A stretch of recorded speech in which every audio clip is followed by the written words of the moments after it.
So we are recording. So with that, sir, thank you for joining me on the podcast. I'm excited to have you on here. You definitely have a very broad career, not only from flying, but from teaching.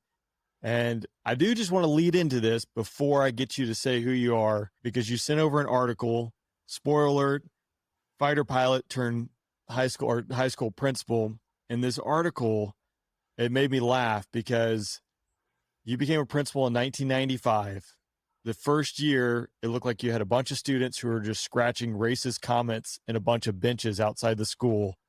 And your solution was to have the maintenance department burn the benches, which I absolutely love. And afterwards, the students asked, well, where are we supposed to sit? To your response was, that's not my problem. It's your irresponsibility. So I think a lot of that could be used today, although I don't know if you could do that today without the woke mob going crazy, but I just absolutely love that. And so, sir, with that being said, I'd like to jump into it and just you give, a 30 to 60 second elevator pitch of who you are, kind of broad brush, and then we'll dive into the podcast. Okay, well, I joined the Marine Corps when I was 19 years old. I had 2 years of college. I always wanted to fly. I didn't know what I wanted to do in college, but it was costing me a lot of money, and I was working and trying to save and pay off my debts. So I joined the Marine Corps at 19.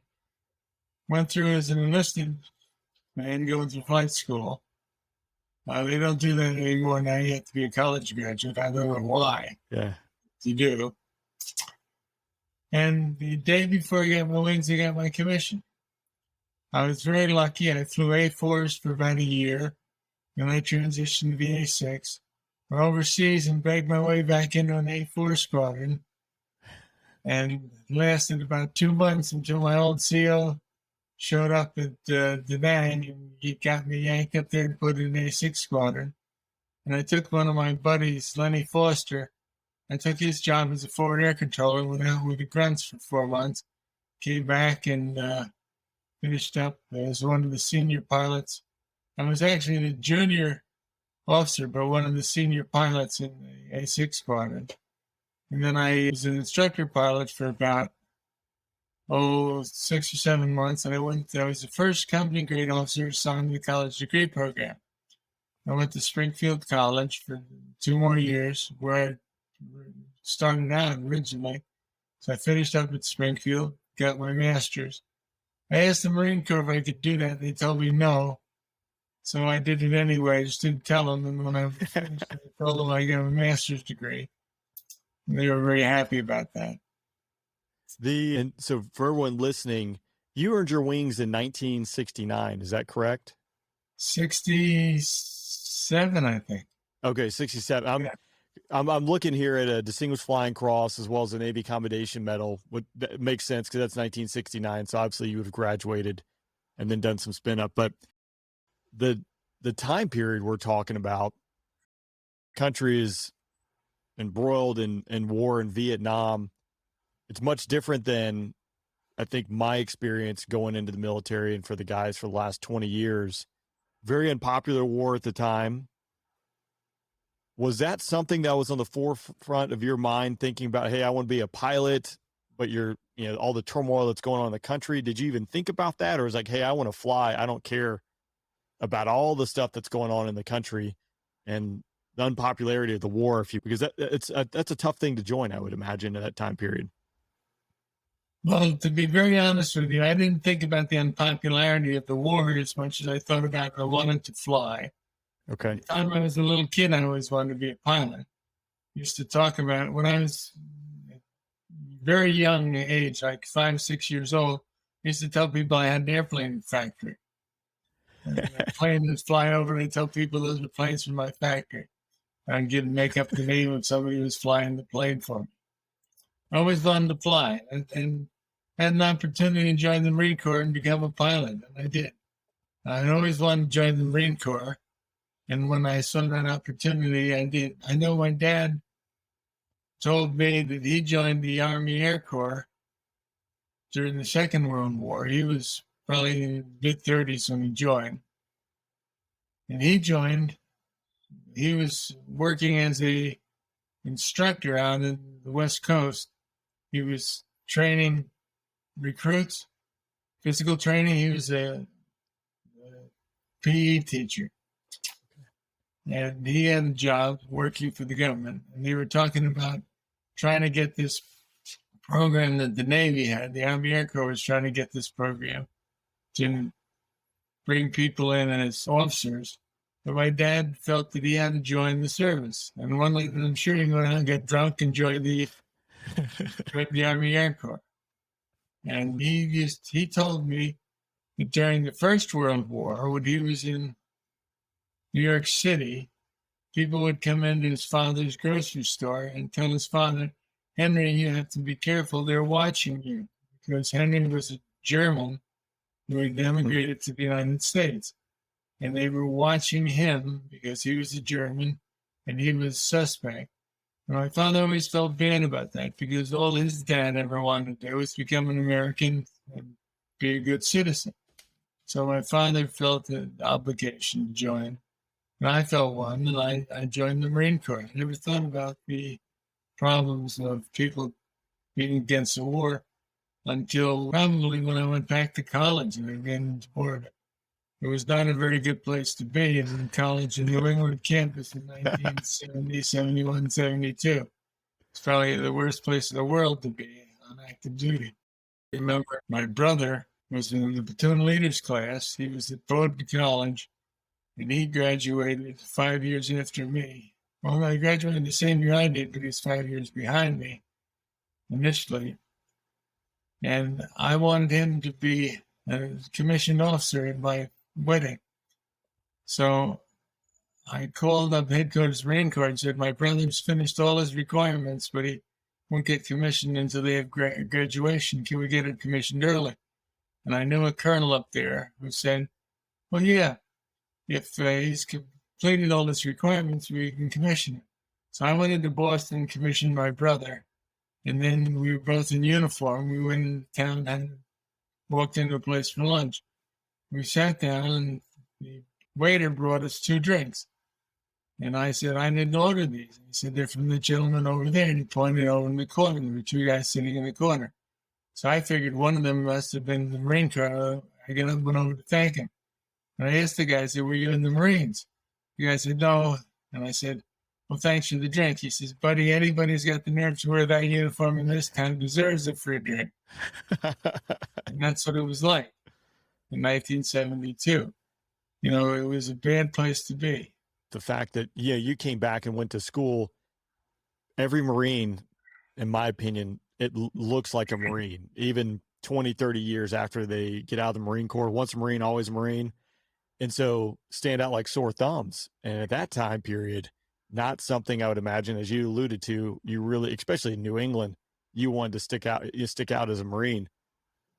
And I guess that didn't sway anything, your motivation. Did you run any other like negative experiences going to school at that time, being a Marine? Well, I ran into them all the time. And I was on the swimming team. I had swum as a freshman and a sophomore. As a sophomore, we made All-American freestyle relay. And I came back in my junior year, I swam. My senior year, I was swimming, and then I got a job as a coach at a local high school. And I stopped swimming. But I used to run into problems all the time. You mentioned that you saw the Navy Commendation Medal that I received. I received that on the Springfield College 50-yard line at one of a football game between Springfield College and the Quantico Marines. And General Jaskilka, who was the commanding officer at Quantico, came out and presented me the award. They read it, and I got lambasted in the school paper because of that award. And it was kind of interesting, the heat that I took for that. And here, I want to read it. We'll jump to this, and we'll bounce around just a little bit, so I apologize for that. But you were awarded the Navy Commendation Medal for heroic achievement while serving as a forward air controller with the 3rd Battalion, 3rd Marines, 3rd Marine Division in connection with the combat operations against the enemy in the Republic of Vietnam on 17 June 1969. The command posts and other elements of the 3rd Battalion were established in a defensive position, and I cannot pronounce that province of Vietnam, when Marines came under a vicious ground attack by North Vietnamese Army force employing mortars, automatic weapons, and rocket-propelled grenades. Reacting instinctively, First Lieutenant Detering repeatedly disregarded his own safety to request and skillfully coordinate supporting artillery fire and fixed-wing airstrikes, which I want to talk about that, on advancing soldiers. On one occasion, armed only with a pistol, he boldly engaged at close quarters a group of enemy soldiers who were moving toward the battalion command group, killing 2 of the men and forcing the remainder to abandon their assault. Inspired by his courage, the Marines fought with renewed vigor, killed 35 soldiers, and repulsed the North Vietnamese Army attack. So I can imagine that being read in New England, fresh off the Vietnam War, that probably was not a popular thing. Very heroic, your actions there, and undoubtedly saved your fellow Marines on that day. So you, at that time, this is about, it looks like 4 months after you received your Distinguished Flying Cross, but you're deployed to Vietnam. And if you can kind of paint the picture for me, because you did some transition in there, as well as during this time period, you're a forward air controller, but you'd moved between the A-4 and the A-6. Is that correct? Yes, I begged my way back into A-4s. I had probably 400 hours in the A-4, almost a year in the squadron before I transitioned. My buddies all got sent over to Vietnam, and my CO, Colonel Griffin, wanted me to stay with the squadron as a transition A-6s. So he convinced me to stay with the squadron and not go to Vietnam with my buddies. So I flew the last A-4 down to the squadron down to Beaufort, transitioned to A-6s. And within, I'd say, a month of the squadron, my buddies leaving and me being the only junior pilot left in the squadron, I got transferred to the group headquarters, transferred me to the A-6 squadron. I became the next A-6 replacement. And I got orders within a few months overseas as an A-6 replacement. I got to July, and I begged my way back into A-4s. And to be honest, I think I just hit the day when the CO was having a pissing contest with his personnel officer. Because I told the personnel officer, who was the one to send me to 533, that I was an A-6 replacement, but I had a lot of time in the A-4, and I wanted to fly A-4s. And he said, well, you're going to be the A-6 pilot. I said, can I talk to the group CO? And he couldn't say no. So I went in to see the group commander, and he said, I understand you're an A-6 pilot. I said, yes, sir, but I've got probably 300 more hours of the A-4 than I have in the A-6. And I told him all the personal reasons, professional reasons, the private reasons that I wanted to get back into A-4s. And he looked at the major, who was his personnel officer, and he said, send Lieutenant Detering down to one of the A-4 squadrons. And he really pissed off the major. And then as I'm walking out the door, he stopped me and he said, Lieutenant, I stopped. I turned around and said, sir. He said, what squadron would you like to go to? I said, 223. He looked at his major and he said, send the lieutenant down to 223. This is where all my buddies were. And I knew right then and there I was not going to go near that major for the rest of the time I was in July. And I lasted there about 2 months. My old CO from Cherry Point, North Carolina, came over and was assigned at the headquarters up at Da Nang, and had an opportunity, Colonel Griffith had an opportunity to transfer some people between squadrons. And he told the people at July they had one more A-6 pilot that they had listed. That was me. And he dragged me up, and instead of putting me in 225, where he transferred everybody to, he put me in the squadron that he was going to get, 242. And I got sent to 242. When I showed up, I was the A-6 pilot that wanted to fly A-4s. So the colonel that had 242 at the time was not real happy with me. And he asked me if there was anything I wanted to do. And I said, I'd like to be a forward air controller. So as soon as he had the forward air controller slot, it was actually Lenny Foster's, but Foster didn't want to go, and I did. So they sent me out to be a forward air controller. I spent 4 months on the ground, and luckily I was with a great battalion. We had a wonderful commanding officer, and I served with a number of people who made friends to this day. One was Chuck Krulak, who later became the Commandant of the Marine Corps. The other was my buddy Ollie North. And Ollie North and I were good friends. Ollie was platoon commander. He and I share a birthday with Vladimir Putin. So there you go. Ollie's 1 year older than me, but he was actually junior to me because he'd gotten to the Naval Academy. The Navy Commendation Medal, you're a forward air controller. You were not flying at the time. And that's a fairly normal thing for the Marine Corps to do. At least I know today, like it's very common for guys to rotate out and become a JTAC or a forward air controller, and they're embedded with a battalion, et cetera. So this time you've deployed as an A-4, you bounce around to the A-6, and then you're doing a ground job, but you're embedded with a unit and you're in the fight much more so than, I equate myself as a, former Air Force guy. We're looking at it from 15, 20,000 feet. Well, it's funny, but I joined that battalion, and there were two forward air controllers. One was myself. The other was a guy who was a helicopter pilot, and he wanted no part of the job that he got. So that he got assigned to looking after the helicopters that did resupply, and I directed all the airstrikes. But I also became the battalion 3 assist, 3 alpha, the S2, the engineers and the snipers worked for me. And the day, 17th of June, I went to take a message to the weapons platoon commander, and I asked a couple grunts who were in the hall where the lieutenant was, and they said, "You're it." And I inherited the weapons platoon, and I kept it for about a month. So I had a platoon commander's job for a period of time that I was out there.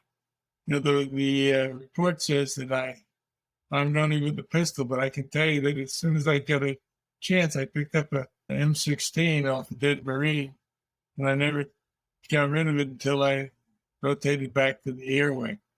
What an incredible story. So you're calling in fires, which obviously as a forward air controller, that's the bread and butter there. But I can't imagine the chaos that day held. Enemy breached the perimeter, right? They're inside the wire, and that's close quarter combat. That's something that most people will never come close to. Well, the NVA took over a machine gun post that was ours and turned the machine gun around and started shooting it at us. And I used to get a lot of grief because I used to dig foxholes all the time. And I dug a hole out there next to the stump in the ground. And actually, I cleaned out a little bomb crater. I made a foxhole. And everybody gave me a hard time. Well, when they turned that machine gun around and started shooting it, and I was the fourth guy in the hole. And over in the next hole next to us was an naval gunfire spotter who would come to us off the USS St. Paul. And he had been sent to us because we were going on an operation, and they figured we needed somebody to run naval gunfire because we're going to need a lot of it. And usually that was my job, but he was out there with us, and he was the first guy that got killed. He got hit by a mortar round, and he got killed right away. And I crawled over the holding us to get the frequency off the radio and called the St. Paul, which is just go on station from Yankee Station where they've been refueled and reloaded.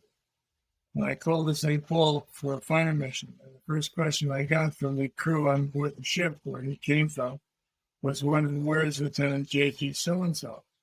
And I said, he's permanently routine medevac. Maybe he was dead. And St. Paul never stopped firing. They emptied that ship, and there was an Australian destroyer with gun, and both of those ships fired and blocked off the rear area behind us so that we never had to worry about them. I don't think we even called the second fire mission. We called one, and they fired until they ran ammo. We don't have battleships anymore, but that's something that's really interesting to me. I've seen the footage of battleships that are just unloading, and I mean, it's just wrecking havoc on whatever the target is. But and so it sounds like you're doing a naval call for gunfire. How did that work? I mean, is it passing coordinates and then making corrections?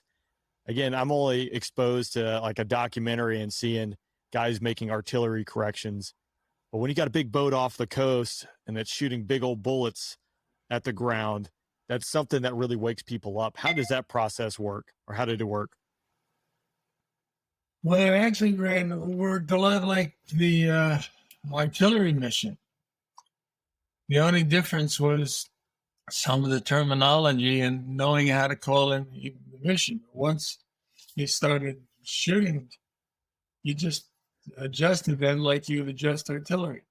When I was flying, I got to adjust the New Jersey once, 22 miles inland. We had them shooting the bridge, and they fired, I think, one gun.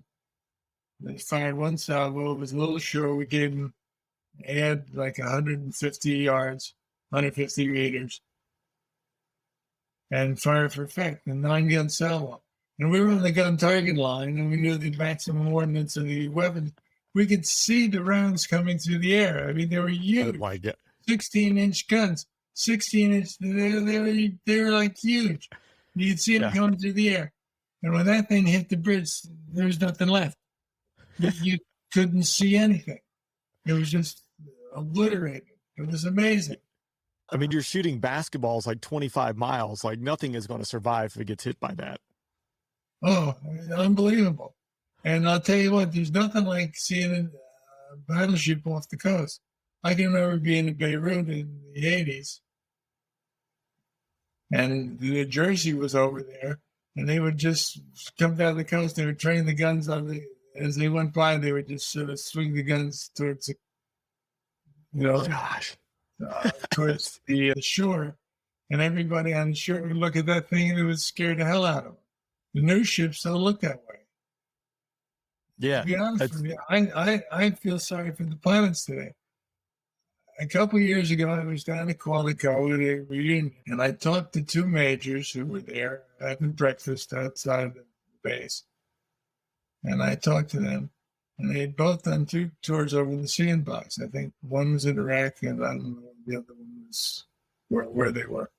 They'd done 2 tours over there. They'd never flown a mission below 17,000 feet. And I said to them, you got to be kidding me. 17,000 feet. The only time we got that high was when we were flying test off.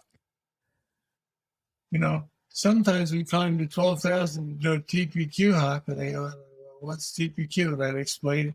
That was when the weather was so bad that you couldn't see the ground. They would give you an altitude, the airspeed, and have you fly at a certain heading. And then if you released the bomb when they told you to, it should fall into the target. But most of the time we flew a couple thousand feet. And they said, well, what's the lowest you flew? And I said, well, we used to drop napalm on 100 feet. And they couldn't believe these guys had never been below 17,000 feet on a mission. And I was flying airplanes that probably cost, less than $1 million a piece. And the helmets cost $1 million now.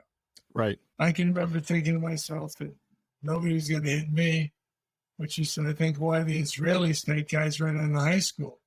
They're young, they have the best reflexes they ever had, and they think they're invincible. Nothing's going to hurt them.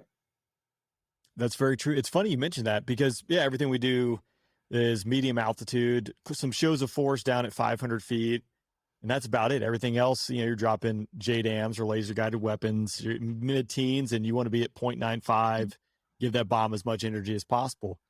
But I did a red flag. The Israelis were there, and the SAM operators out there, they have cameras and they're videoing a lot of this stuff. And the Israelis, I remember watching one of these things. It was at night, and this is 7 years ago, and you could see the dirt being kicked up in the camera. They were flying so low. They still do it. They're down there. These guys had to be at 20 feet, 20, 50 feet, just hugging the terrain, zipping around at night on NVGs, flying around as eagles. It was wild stuff. I was telling somebody that if your gun sight didn't work in the A-4, it was not a damning discrepancy. You just put a grease pencil mark on between, I think it was the second and third rivet was where it fell off, and the first and second rivet was where if you shot, you're shooting a rocket. But if your bomb sight didn't work, it wasn't a down. You just go out and wing it. I can remember inventing some ordnance delivery. Once I had a mission on the side of a hill, and there was like 500-foot overcast. So we came in at like 100 feet, pulled up, and lofted our bombs. We had snake eyes and napalm. We would loft them into the target, pull up into the overcast, do a wing over, and come out on a reciprocal heading, drop down to 500 feet, swing around, low, get lower and lower, drop in again, pull your nose up. And they wanted you to hit a little longer, you'd wait a little bit more. They wanted you to be short, you'd let it go a little bit sooner. We were inventing the weapons delivery. But you had no moving map, right? You're doing this probably off like a topo map on your leg, and then an INS, which I imagine probably has a pretty good drift rate back in the day. We didn't How have are you guys navigate? How are you guys navigating below the weather? That's a little sporty. You just when I went to flight school, we used to use Texaco maps for our day VFR visual reconnaissance. Now, when I went to flight school, if you flew out of the training area, you got it down, and you had to know where it was. You had to visually keep yourself oriented. There was no controller, nobody telling you got to go out of the area, turn left, turn right. You had to know where the field was. You had to be able to find the outlying field, but you had to be able to find those fields. The instructor would say, go to Faircloth Field. You had to know where it was. You had to find it. So that's how we flew. No big deal. No big deal. This is back when men were fighter pilots. I mean, the thought of dropping through the weather, it does happen. I mean, I did it, but I did it over Syria. I knew the terrain was flat, right? And, you're only going to go down so far. But dropping around in the hills of Vietnam, I'd say it feels a little sporty to me. I'm impressed. Well, I can remember flying over in Laos. I flew A-6s. We flew on over Laos at the route package there. And we used to love it when there was thunderstorms, because you'd be getting the thunderstorm and you'd be hidden from the guys on the ground. Otherwise, a clear night, you'd fly along, and every time you hit a turn point, you'd change your altitude, your airspeed a little bit, particularly your airspeed, so that if they tried to gauge where you were going to be, they'd set up a sector of fire. They just fill a block of space. If you were in it, the fastest way to get out was to go straight ahead. Now, if you turned, you were going to be in longer.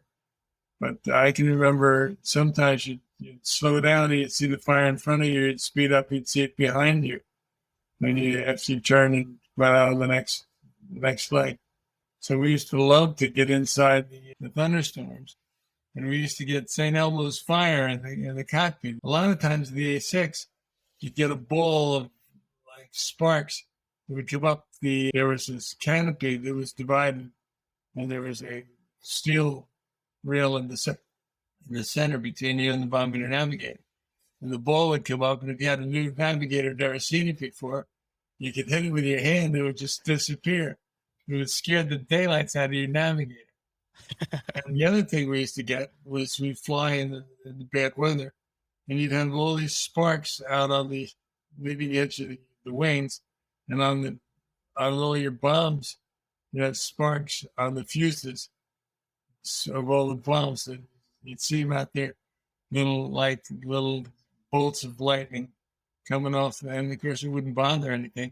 They had to be released, and they had a propeller on the front that would spin a certain number of times. I will say this: you might be the first pilot I've ever met that said we just like flying in thunderstorms. but I can understand the reason of why you like flying in thunderstorms versus that surface to air threat had to be incredible there. Can you talk to me a little bit about what that was like? I know you'd mentioned changing airspeeds and altitudes. Was it pretty intense during that 1969, 1970 time period you were there? Sometimes it was. Sometimes it was funny. We'd get a brief at the group headquarters, and they'd tell us where the AAA was, and they would tell us where we could fire and where we couldn't. The few times that we got to go up north before they shut down planes going up in the north, they would tell us where we couldn't fire, and they had AAA on top of schools and on top of hospitals and places, and just begging you to take a shot at them. So they would tell you, don't anybody shoot it back at these places. You don't want to take one out. You're going to be taken out of school or a hospital. I can remember when Jane Fonda was up in Hanoi, everybody wanted to know where she was. Nobody would tell us. Whoops. Somebody probably would have gotten up there on their own just for the hell of it. Tried to figure out. Yeah, I can remember whoops. When we went, I probably shouldn't tell you this, but when I was flying out of July in A-4s, we used to take off with rockets a lot of times. And we'd take off, the weather was bad, and they'd give us the TPQ bombing round, we'd bring the rockets home. And the ground crews hated us to come home with rockets, especially 19-shot pods, because the rockets would fall out when you landed. You couldn't make an arrested landing with many rockets on board. They had to go out to the de-arming area. They had a de-arming airplane, take the rockets off. So we'd finish our TPQ, and they'd tell us, we'd be up close to the DMZ, and they'd tell us, to brake left or brake right 180 degrees. After you release, brake left or brake right so you don't cross the red zone. And we'd just give somebody the old Army rocket signal. And we'd drop the bombs, and we'd pull our nose up 45 degrees, launch the rockets, and break off and hit south. I always wondered what the dispersion was on it. 45-degree loft at about 14 feet on a 19-shot rocket pod. Probably some poor farmer up there. Yeah, I can't imagine what the dispersion rate on that is. Can you talk to me a little bit about your distinguished flying cross? So I'll read an excerpt here as we kind of jump back a few months from talking about the attack on the base. But early on, I think in the deployment there for you on the 9th of February, 1969, you're a wingman of flight of 2 A-4 Skyhawks and assigned to provide close air support for a Marine unit that was heavily engaged with the North Vietnamese Army Company south of Da Nang. And so despite extreme darkness and a low cloud cover, you expeditiously directed your aircraft to a designated area and informed by the tactical air controller, airborne, the proximity of friendlies and the enemy positions, which require precision ordnance delivery. And disregarding your own safety, you immediately commenced a determined attack upon hostile emplacements and came under heavy volume of hostile small arms fire and machine gun fire. And ignoring the intense fire, you fearlessly maneuvered your aircraft over the hazardous target area during repeated bombing runs, delivering ordnance to devastating effectiveness. So this repulsive attack, again, undoubtedly saved lots of Marines' lives on that day. But you're doing it at night, and you're doing it under cloud cover. No NVGs, no precision-guided weapons. Again, this is a much different time period for those that are listening. And for me, I'm trying to put myself in that scenario. And I guess you didn't know what you didn't know at the time, not having all that technology. But now I think about jumping back into that very scenario. That's incredibly sporty and dangerous. Well, we used to do things like that all the time. And I think, I got a distinguished flying cross because somebody on the ground decided to write us up. Or I probably flew better missions and more dangerous missions in a number of cases. I can figure one night our squadron had the hot pad, and there was a USO show up in July. So I think Wayne Rogers and I were the two guys that said we'd stick around and fly a third mission. So we flew a third mission, and it was crummy weather and overcast, and the grunts on the ground really needed more help. And we were making runs, dropping one bomb at a time, just so we could make a lot of runs and let the grunts maneuver. And we came back and we knew where they were, that they needed help. So we told the duty officer we would go out again. And Wayne and I flew our fourth hunt. And we went out, went back up. We took off and flew back, knew where to go. And we helped those guys out. And we came back and we got grounded. Wayne and I got grounded for flying 4 hunts without permission. Yeah, we were allowed to fly 3 with the CO's permission. We had group commander's permission to fly the fourth hunt. We didn't even think about it. We just knew that those guys needed help. We were going to help. So we went out there. We got grounded. So it was one of the, I think I get grounded every rank I held up through major. So, You know, you're doing it right. And I'm just looking too, 250 combat missions is what you flew. Is that the same year, or is that over the course of your career? No, that was in Vietnam. I flew 184. I had 99 when I left. Okay. I went up to Detering. My CO let me go back to Detering, or back to July. And the CO, they let me fly my 100th mission in the A-4, and I flew 150 in the A-6 and spent 4 months in Fort Ector. There were guys that flew like 300 missions. I flew the night before I came home. I had most guys quit flying about a week before they went home, but I flew the night before I left.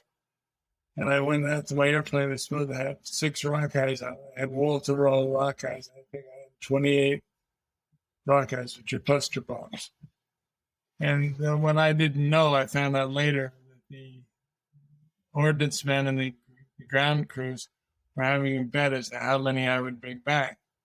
The guy that won was the guy who said I wouldn't bring back any. Yeah, it's not worth your salt if you bring anything back on the last one. I mean, incredible the number you had there. Again, most people don't touch that, especially in such a contested environment that you're operating in. I would say, obviously, it's very, very dangerous, and a lot of guys didn't come back from it. And also just looking at your biography, you have a Purple Heart as well. Can you talk about that? Well, that happened on the 17th of June when I received that commendation. And to be honest with you, I didn't know that I was wounded. My radio operator said, "You're okay, Lieutenant?" I said, "Yeah, why?" He said, "You're bleeding pretty bad." I was out walking through the lines, and I'd spotted an enemy soldier in a hole. And I said, "Somebody tossed me a frag." Well, he threw one out of the hole. And the first one, I got out of the duct and it went off. I don't know if it hit me or not. But the second one he threw, I was on my hands and my knees getting up when he threw the second one. They rolled underneath me. It never dawned on me that I could have laid down on top of it and saved a bunch of people. I just took off thinking to myself, if I'm really fast, I'll only lose my legs. And I probably got more than like 15, 20 feet away when it went off. And I had shrapnel wounds in both arms and both legs. I later got shot in the arm as well. That was it says that I was requesting fixed-wing airstrikes, but the truth of it is, my radio operator did most of that. I was out walking through the field, doing a bunch of stuff that I shouldn't be doing. I got this pilot out here with a pistol, an M16, just cleaning up shop. That's incredible. But you obviously are injured from that, but you're still staying. Like you get bandaged up and back to it, right? Like you're not coming stateside and spending 6 months of R&R and then going back to the fight. I was walking wounded. I can remember that night. I was sitting in a hole, and Colonel Schultz came over and brought me a long rat, just something, something to eat, right? Rice and beans or something. Hot meal. He just gave me a couple spoonfuls of his long rat. And then the corpsman came by and tossed me a couple battle dressings and some sulfur powder. And that's what I put on my wounds because he had more important people to take care of. We had, I don't know how many guys got killed that day, but I think there were 70 of us and probably 10 guys that didn't get wounded. That commander, almost everybody in the command group got wounded or killed. A lot of guys got killed that day. So I was extremely lucky. But I think back on that day, I think that's the day I shouldn't have survived. I was in Afghanistan. The Marine Harrier Squadron was at Kandahar, and they ended up moving over to Camp Bastion. And then about a month after I left, the Taliban had breached Camp Bastion, which is in Camp Leatherneck, same complex, very big base in the Helmand province. But the Marine CO, the Harrier Squadron, he was killed during the breach.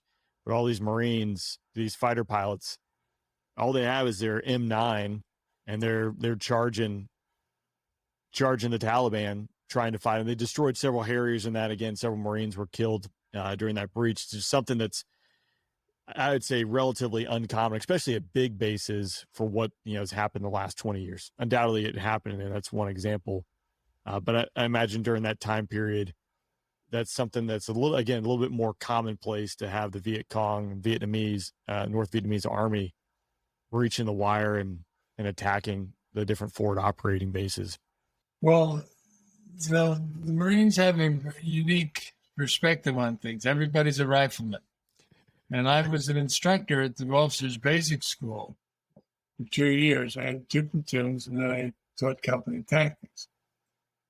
And I worked for the guy who was the battalion commander when I was in Vietnam. He came and see the basic school and got me to sign there when I got sent to Quantico. He got me a job at the basic school. But the basic school was a place where we taught everybody went through Officers Candidate School or one of the military academies. They came to the basic school and they learned how to be a platoon commander. And that's what we taught them, basic platoon commander stuff. Then they went to flight school if they were going to flight school. But first I had to go through the basic school and learn what it took to be a platoon commander. I know that they're still doing something very similar. So everybody had that training. Not everybody became an platoon commander, but they all had the background. They all know how to do it. And I mean, it's not unusual for Marines to have assignments where they pick up a rifle. They might be in the airway, but they defend the perimeter. One of the enlisted men who was a plane captain in our A-6 squadron, Bob Foley, remains a good friend of mine. And I know that Bob spent 3 or 4 months as one of the security guys on the perimeter of the base at Penang.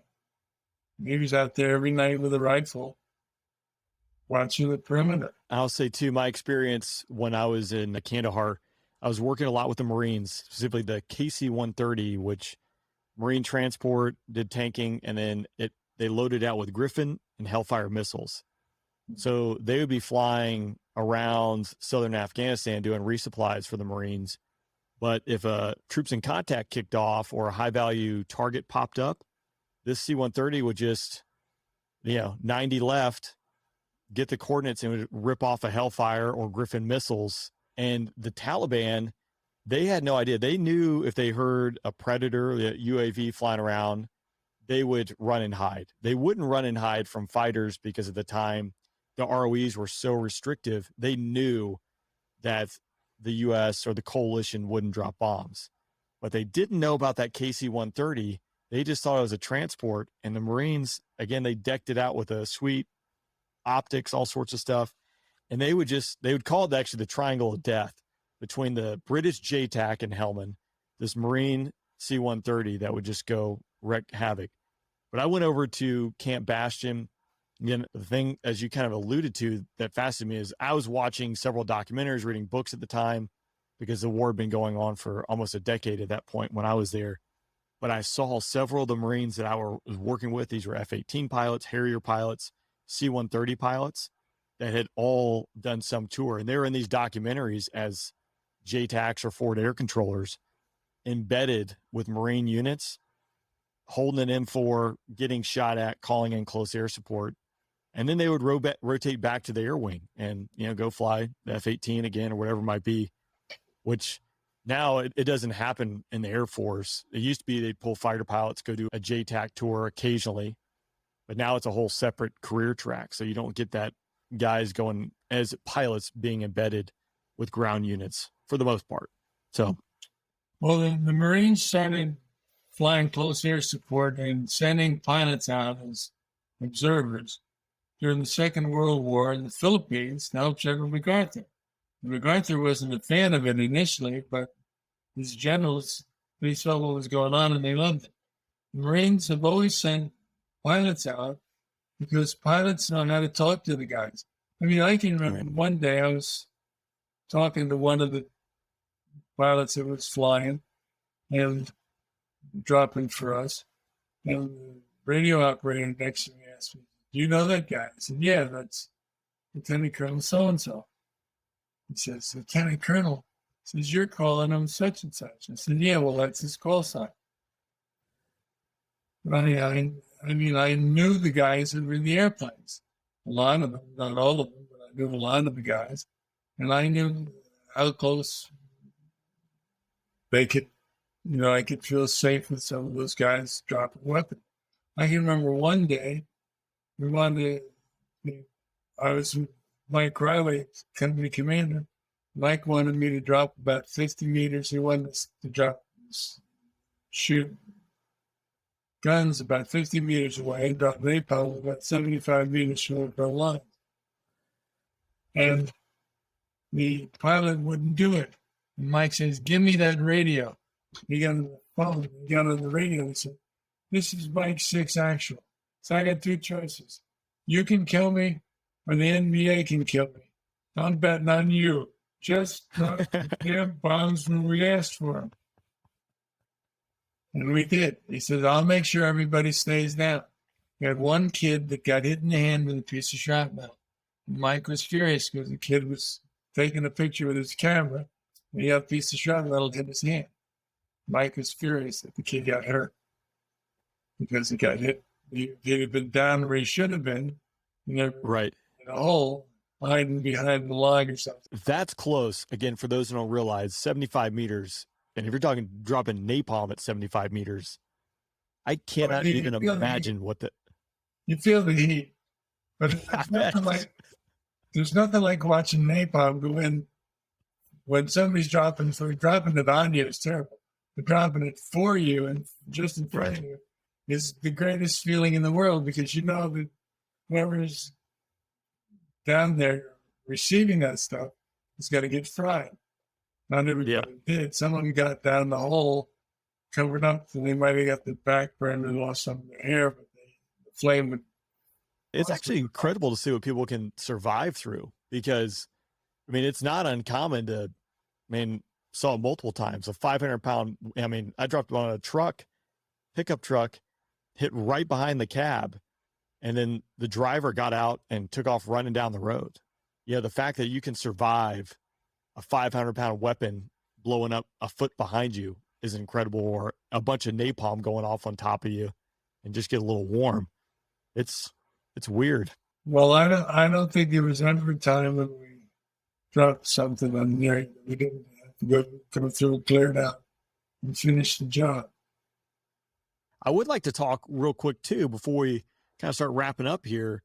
You ended up flying CH53s, is that correct? I did. I was at the basic school as an instructor, and I got promoted to major. And I got a set of orders to helicopter transition. They were short majors in the helicopter program. And that year they took 7 of us and they made us transition to helicopters. And they were all guys who were in non-flying billets. Mine was a non-flying billet. And they transitioned to helicopters and told us we had to do it for 3 years and then we could go back. Well, I transitioned. I was supposed to be a 46 replacement. I got to New River Air Station. The group commander asked me would I mind flying at 53. I said, not at all. He says, you don't want to fly in 46? I said, sir, the only plane I've ever crashed in is a 46. If I don't have to fly it, it's going to be fine with me. When I went out to be a forward air controller, I went up to the wing helo pad at Da Nang and to get a flight up towards Dog Hub. And I got on the 46 and we got up in the air, the thing lost power and crashed. All over the bird.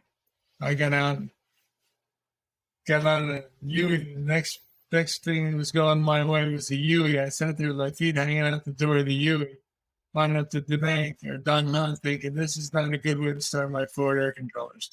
So I'm Foreshadowing. 53 pilot. And to be honest with you, I didn't want to do it, but I ended up liking it. And I had a chance to stick around or to go back. And I thought, I did not want to go back to the A-6s. Be one of those pilots that some poor lieutenant or captain had a transition, some field grade officer had to do the transition right to the airplane. And I was going to get in the queue for a squadron with a bunch of guys who'd been flying the whole time, but I hadn't. I thought if I stayed in 53s, I could get a squadron. And that's what I wanted. I wanted to be a squadron commander. I didn't care whether it was helicopters or fixed wing airplane.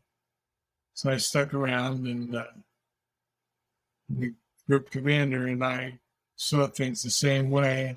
He was a great guy, and promised me a 53 squadron, and I got it. I was thrilled. The funny thing about the 53, I was actually flying out of a small airfield in Florida. Sikorsky, it's a private field where they do a lot of their developmental tests, then bought by Lockheed, but they have the 53K that was going through its development and test while I was down there. And I remember they put this thing out on like the north end of the field.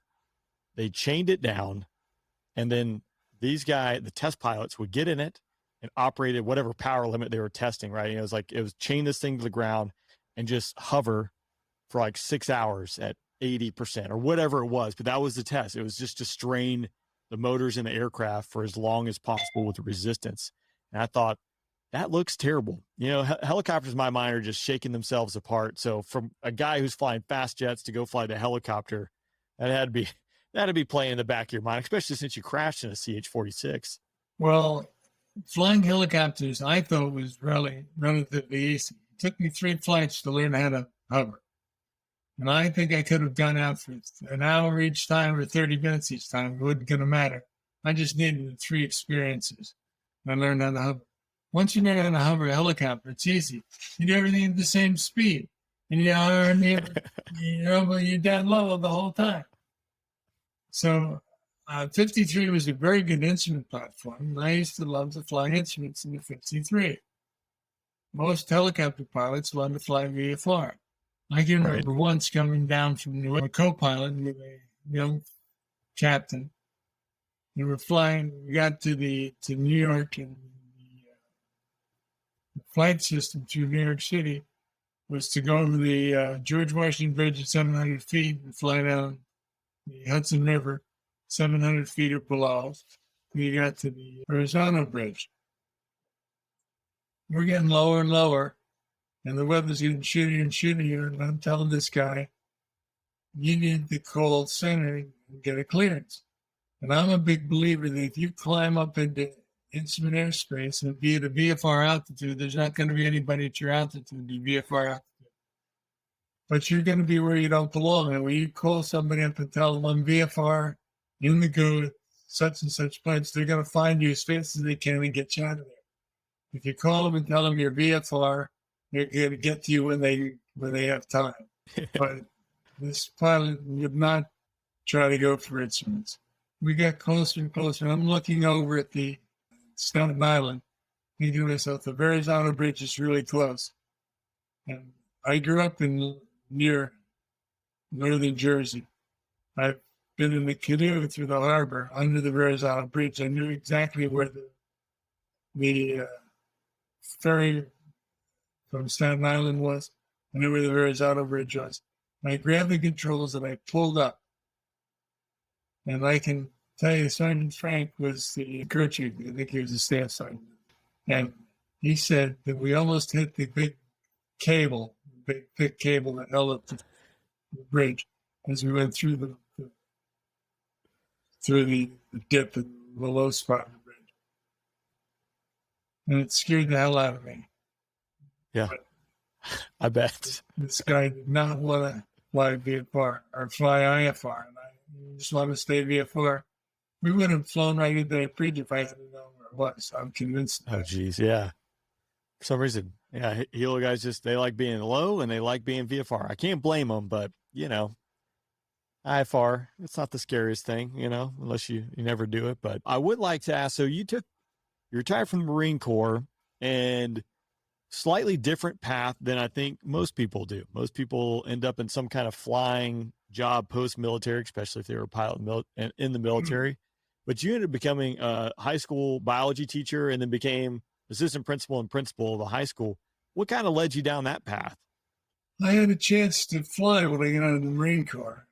I went down, a friend of mine was the chief pilot down at in Delaware for one of the big corporations down there, one of the chemical companies.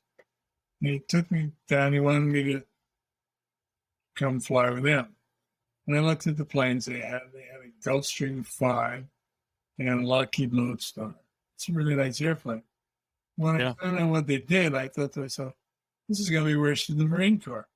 These guys are gone every morning, never around. They have to get up early, pre-flight the airplane, get it loaded up, take somebody where they want to go, hang around till they're ready to come home, go to Europe in a minute's notice. I want to have breakfast with my kids and be with my family. And so I took a job as a teacher so that I had a small horse farm. We bought a 40-acre farm, 30 acres, and they had 10 acres later on. And I figured I had the opportunity to spend the summers, build a horse barn, do the things I wanted to do. And I took an assistant principal's job. The same reason I took an assistant principal's job. And initially, I only worked 8 months, 10 months out of the year. And I had the summers off. And so that was pretty good. I eventually became the principal. But it's funny, I was back at the school a couple months ago, and I haven't been there since 2002. So I've been gone 20 years. And I ran into one of the guidance counselors that I had hired. She's still there. And she says, we were talking about you the other day. I said, why are you talking about me? She said, we could use you back here. I thought I'd last 10 minutes. I mean, I ran the school the way I ran my squadron. I did what I thought was the right thing. And I believe that you had to treat everybody the same. And when good kids behave badly, they got treated like bad kids. When bad kids behave well, they got treated like good kids. But I was the kind of guy who believed that we could do things that gave students, made them feel like they had some responsibility, and that they had some control over where they were going to go and what they were going to do. I initiated student projects in the school. I had, you talk about the benches. I eventually went down to the ag shop. I asked the ag kids to build me some new benches. And they did. And when we were done, I went down and I bought pizza and Cokes. And we brought the benches out, put them where the old ones had been, and sat there and we had pizza and Cokes while everybody inside can see it and we're outside enjoying ourselves. And then I said to the ag kid, they said, no, don't let anybody trash these benches because I hate to have to burn your benches like I burned the other ones. Well, I think those benches are probably still there and they still don't have anything written on them. I would say, I venture to say probably most schools today could use a retired Marine running and doing a lot of influence around there. That's something, again, I think that's a profound statement when you see, and I know that had to be etched in the minds of those students, seeing those things lit on fire and then just gone, right? Like, Dad's not messing around anymore. It's serious. And that's something that's kind of, I think, lacking today. Well, and the students know that if they messed up the new benches, they're going to have the ag kids were going to go kick their ass. Right. Yeah. That was going to let it happen. You have buy-in and ownership that way, right? That's how you get it. And there's going to be some ownership of that. Well, sir, I would like to say thank you for joining me on the podcast. Before we depart, you got a lot of experience under your belt. if you found yourself, your teenage you walking on the street today, would there be any advice you'd give him? Any tips, tricks, or tell him to do something different? I don't know if I tell him to do things differently because I probably wouldn't know what he was up to. But I'd probably tell him the things that I learned. I think there was a guy named Paul Ricks called The Lessons from Paris Island. And one of those lessons is do the best that you can, even when nobody's watching you. And do the difficult right thing instead of the easy wrong thing. It's so easy for kids to do what their friends want them to do instead of what they know is right. Kids know what's the right thing to do. The thing they got to do is to do it. And I would tell them, you're going to be better off doing what you know is right.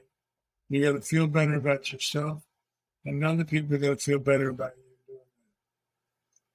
There's a few other things I tell them as well. But those are probably the first couple of things I tell people. Well, sir, again, thank you for taking the time today to share your stories. To me, they're, very interesting and incredible just to jump back in time into a different era and a whole different set of problems and things to have to solve. But hearing, the fighter pilot come out is pretty awesome. So thanks again for taking the time today and sharing your journey. My pleasure.